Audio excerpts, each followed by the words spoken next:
In this episode, we're looking forward to bringing you the inspiration to harness the life force energy of the springtime, to just infuse it into your life and into your intentions. Let's do this.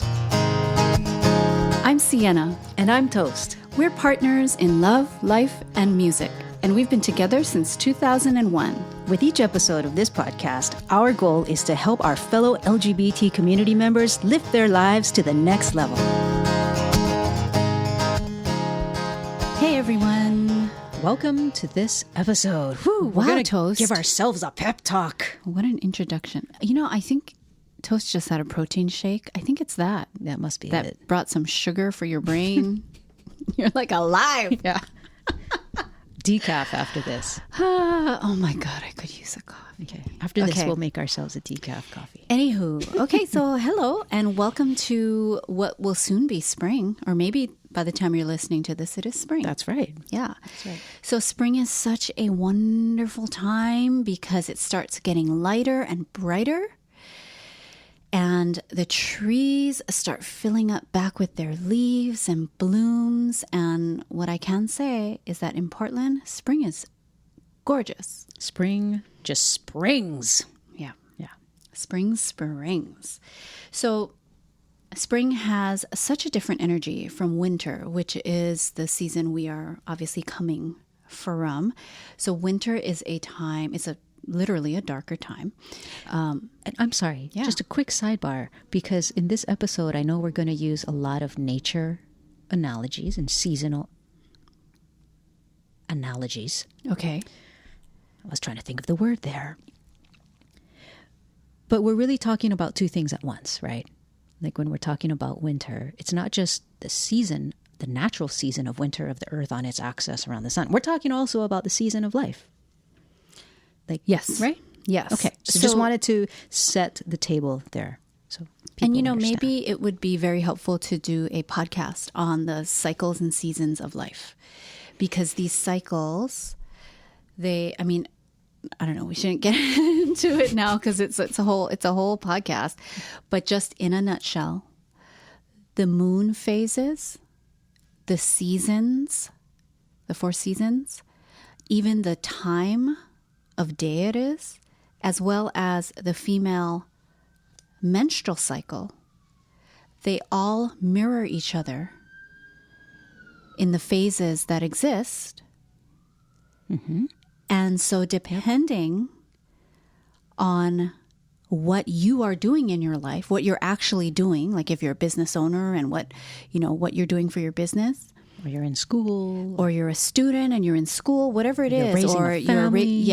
or you're a mom, whatever it might be, paying attention to these phases is important because it really informs us of what kind of actions or even inaction is being supported in any given time. And that's You'll we're talking about in this episode. not all the seasons, not all the Well, cycles. no, not all the seasons, but No, we're but talking just- about springtime. Right. We're going to be talking about springtime. Yes. But it's so important to pay attention because when you do, there's more ease in what you're doing instead of bumping yourself up against a cycle or season that is not naturally supportive of a certain action. So it's a lot to know about that. Well, It's you a know what I like it's about a balancing act. What I like about it too is that there's a real beautiful and attractive humility to it, Yes. and seeing our little human selves, as subject to the larger cycles out of which we arise, and I really appreciate that, and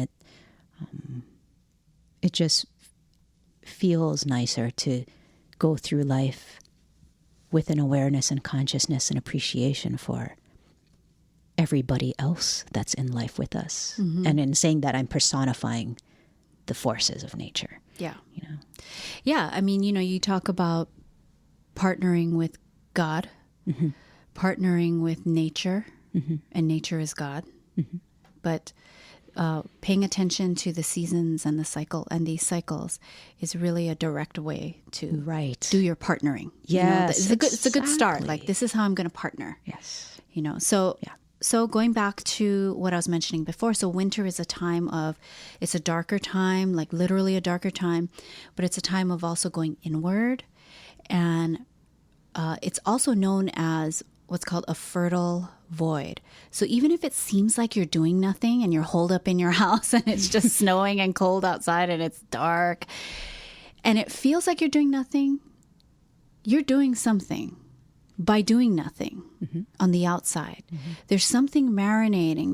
There's, you know, the bear is hibernating. Yeah, there's stuff going on, and we really, you know, culturally, we tend to really reward busyness and always doing, and what you're doing, and it's like we need some excuse to like relax or to allow this fertile time.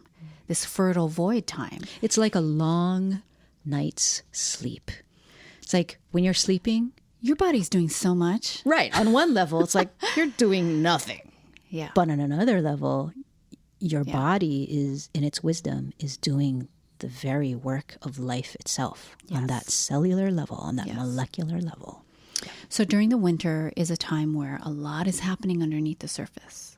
Fertile void, marinating on ideas you might have. There's so many things.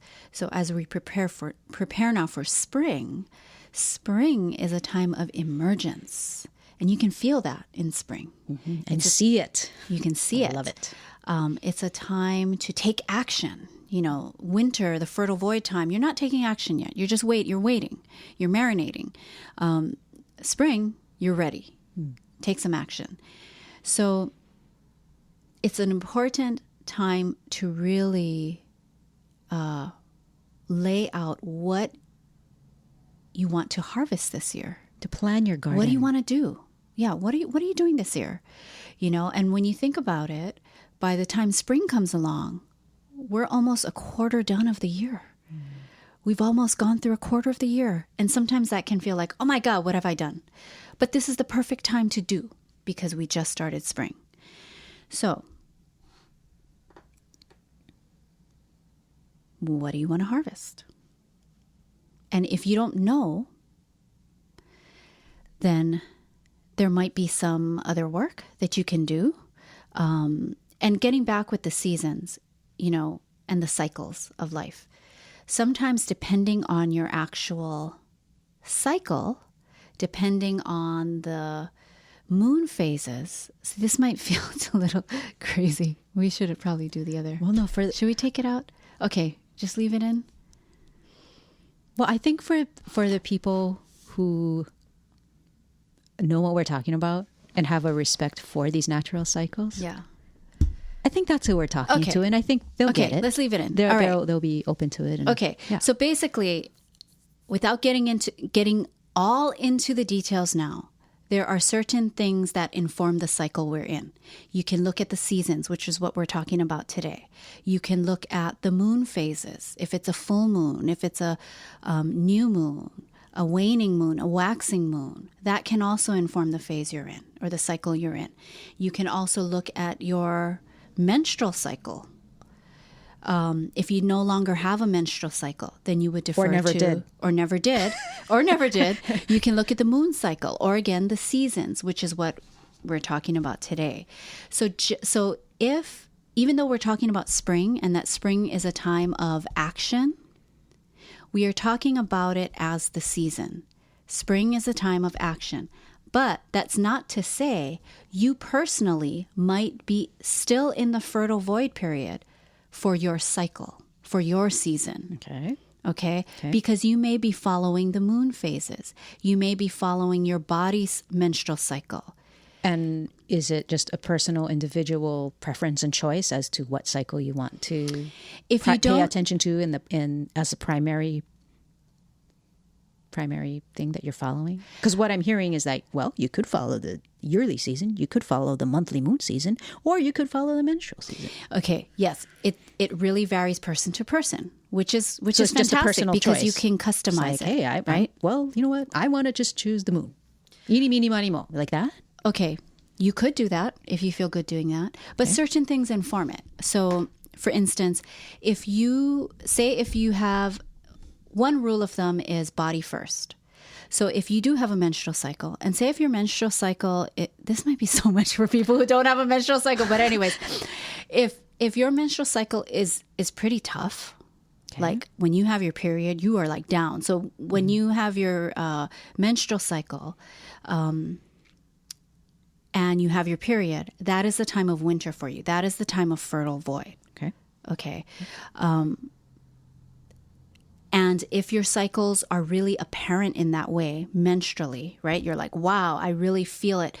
Then go by your body. Okay. Because you cannot do anything if your body's not on board, right? Got it. You cannot be like dying of cramps and everything and feeling like, oh, it's spring, I have to take action. Got it. Honor your body first. Okay, that helps But, because I can say as an example and from personal experience that there was a time in my life when my menstrual, wow, we're getting really personal in this one.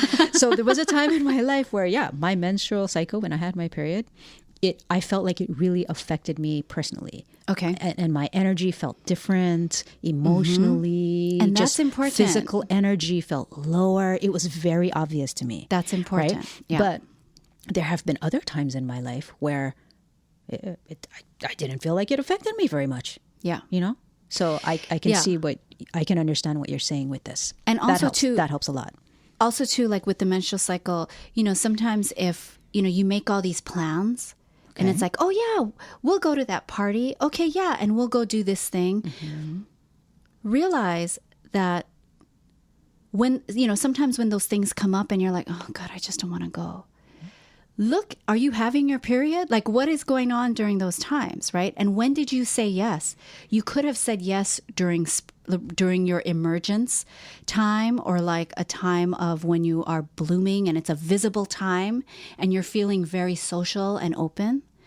But then when those dates actually come, you're in a different cycle. You're in a different cycle. So it's not that. So or please, part of the cycle. You have the right to change your mind. Don't feel like, oh, I'm wishy-washy. Oh, I'm just a flake. Oh, there is a reason. And if you do go by your body's cycles, it really can help you decide whether to say yes or no. Mm-hmm.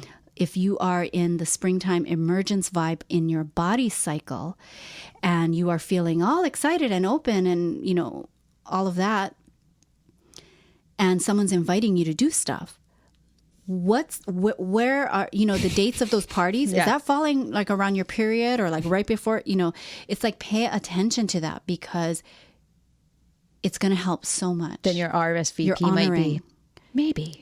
Right? Give yourself an out. Okay. So it really depends individually. It depends. Some people feel such a reverence with the moon and the moon phases. Mm-hmm. If you have that deep love for the moon, go by the moon. Okay. The reason why we are using the seasons, the spring, annual seasons, is because it gives you a little bit more time, really.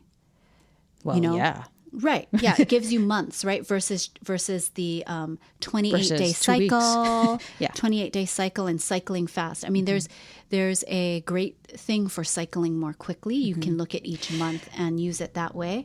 But a good reason for using the seasons in general is because just culturally, we pay attention to the season we're in. We're used to that. That's a good point. So when culturally you're paying attention to the season you're in, you will feel that natural support. So there are ways you can pair it. So feel free to do that too. Spring is 3 months, right? So you have time. You can be really maximizing your emergence springtime phase during your menstrual and following the moon. We can have another. Yeah, that's a whole other thing. I just wanted to not have it be too confusing. I know. That was helpful though, right? Like to I think so. It clarified. Way, it actually clarified things for me. So basically there's seasons and there's seasons within seasons. Seasons within seasons and cycles. And by following and participating with nature, because they all involve nature, you really can create more ease and flow in your life and way less resistance. So back to spring. So spring, again, an action time. It's a time of emergence. It's a time of planting seeds. If you're not ready to plant the seed, then you really could be still in the winter vibe of the energy of fertile void, where you're marinating and wondering, okay, well, what is it that I really want to accomplish this year? But for those of you who are ready and have been marinating and you are in this cycle, it's time to plant the seed. So what's the first thing you do? If you're thinking, we're using a garden theme here because we're talking about nature. So if you're looking at your garden, the first thing you do is you prepare the ground. You know, you clear out any weeds. Fluff up the soil. So what you actually do in order to prepare the ground is you do your spring cleaning. You know, it's called spring cleaning for a reason. It's time to open up those windows, draw the curtains back, really let the sun in, let the blue skies show through. And so clean your house, you know, do a deep cleaning. Really start preparing for what you are wanting to plant and build and receive. One of the laws, the universal laws of abundance and receiving, is to create room for the thing you are bringing in. So part of creating room Empty your cup. is like tidying up with Marie Kondo, right? It's a physical cleaning of your house. It's a spiritual space clearing. We've done a podcast on that too. So prepare the ground. Then the next thing, plant your seed. So claim it. What is the seed you are planting? You know, it's such a good idea to focus. You may have like a bunch of things you want to do this year, but what is the one thing? What is the one seed you're going to plant? And be very specific about it. You know, what is that? And that's what you're planting. Okay. Then after you plant it. And that's kind of a matter of coming to a decision. Yes. Getting clear. Okay. All right. Then after you plant it, you have to water it. Right? After you choose it and commit to it. You have to water it. Tend it. And so you don't just water when you feel like it or when you remember, oh, I got to water it. Watering means you are taking consistent action towards this goal that you have. Consistent action. And consistent action happens when it's in your calendar. You know, and that reminds me of when we were living in Southern California and we had a nice, generous backyard and I had a space for a garden, right? And I had fun growing tomatoes and cilantro and broccoli, and I grew all this stuff. And I really did have a firsthand experience of that idea of you have to tend it. You have to be consistent and check on your plants very consistently, because from one day to the next, not only might there be weeds that start posing a danger of choking out, you know, your crops that you want. Yeah. But there's also bugs that might start coming along and eating your plants. There might be mold or mildew that starts growing on your plants, and you can deal with them and mitigate the damage as long as you're checking consistently. You know, but if you just there definitely were times where I wasn't.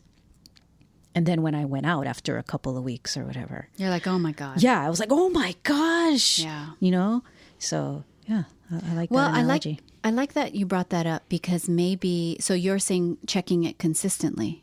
Yeah, right? showing up. Check on it. Showing up. Because the next one I had was really about the soil and how you nourish your dream, how you nourish the seed. Okay. You know, so you're talking about checking it consistently, and maybe that's also a way to nourish it, because you gotta watch your thoughts.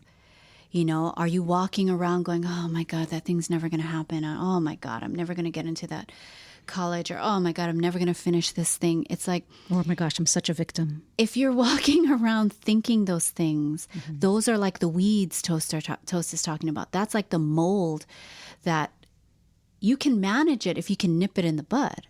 If you're aware of it. But if you've just let it go on and now you're 2 months in and we're almost in summer and you're like, oh, then you check on it and then you're like, oh, shoot, I got to start again.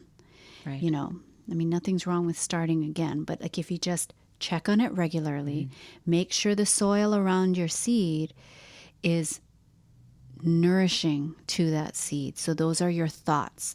It's your support system. You know, not everything is meant to be shared. So with this goal, are you going to share it with people who you think, oh, I think they're supportive, or people you know are supportive that can support you at the level that you would like to grow to? You know, set your bar high for the people you let in on your dreams and goals. Set the bar high, you know, keep it sacred, keep it close to you. But as you allow people in and you create and build your support system, then you know that these people can help nourish the soil that helps the seed to grow. Nice. Yeah, because even the best, you can have a great, very fertile or viable seeds. But if the soil they're planted in has no nutrients, nope. If it's like your tomato time. Yeah, if it's a poor environment, that seed doesn't have the environment that, you know, it doesn't have what it needs in the way of nutrients in order to grow. Because, there was one year, the first year, I planted these tomato vines and they did so great. It was amazing. We didn't have to buy tomatoes from the market at all for months and months and months. It just went on and on. It was amazing. Yeah. And I had, prior to planting, I had fertilized the soil. I had added, you know, the compost and all these kinds of organic stuff to it. And obviously it helped. Oh, yeah. It was so good. Oh, my God. And so the following year, I was so excited because I thought, hey, tomatoes we're going to do this again. We're going again. to do this again. All I have to do, you know, is add the nutrients and we're going to repeat this process, you know. Well, what actually happened was that my second crop did maybe like 30 or 40% of what the first crop did. And I think my mistake as an amateur gardener was two things. Number one, not realizing that tomatoes are such what they call heavy feeders. Tomato vines they require so much nutrients out of the soil. They pull it all up. They use up all the nutrients that are there. And I think that's what happened in the first year. And so not realizing they're such heavy feeders. And then number two, I think the thing that I could have done maybe was to add more of the compost and nutrients than I did, right? Yeah. Not realizing, oh my gosh, they're such heavy feeders. So anyway, all that to say that it matters. The soil totally matters. Yes. That's what grows your seed. Yes, healthy soil, the environment, and just like a healthy body is able to fight off, you know, infections or cancer cells, right? If you have a healthy environment, it can deal with stuff. Yeah. And our environment is our thoughts and the people around us who speak thoughts into us. And that's also too, like how you can't just expect your body, like when you are, you know, going. You can't sustain that. No. You have to stop that's against and nature. refill your well, refuel, re-nourish your own soil, like re-nourish yourself, replenish, come back, and then you can go. Right. That's like but having you gotta a take winter those time for times. yourself of That's sleeping. the fertile void. That's the winter time for Recovery. yourself. Yes, that is part of the cycle. So anyways, after you do all of that, so you've prepared the ground, you've cleaned your home, you've decided and committed to what it is you would like to create this year. You've planted that seed. You water it consistently by taking consistent action. You know, taking even a course if you need to take a course to learn a little bit more about this.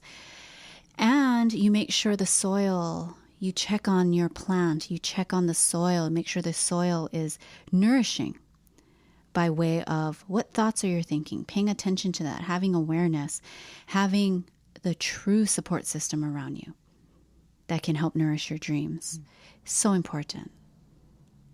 Then you've done your part, you are doing your part, and now it's God. Now it's nature. And you can watch it grow. And our job in that situation is to do our best to trust. Do our best to trust. Yeah. And also another thing, to have patience. Yes. Because so much of